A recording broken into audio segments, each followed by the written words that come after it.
Hey everyone, and welcome back to our channel. Today we're going to review the four main factors of production that you learn about in economics.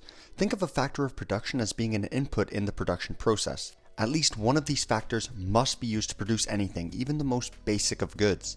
But just like last week, here's the catch. We're going to do it in under 60 seconds.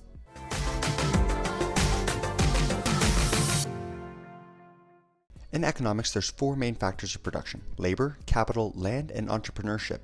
Labor includes all human actions inputted into production. After all, you need people to work to produce goods.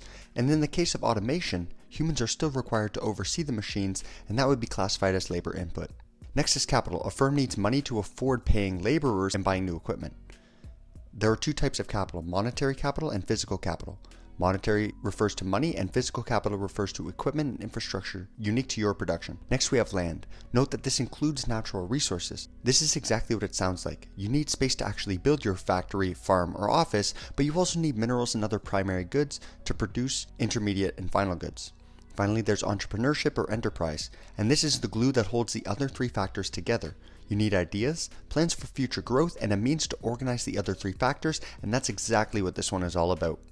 So there you have it. Now you have an idea of the four main factors of production that talked about in economics. And if you like this video and are excited to see more, let us know by liking the video, subscribing to the channel, and comment what sort of economic topics you'd like to see us cover in the future.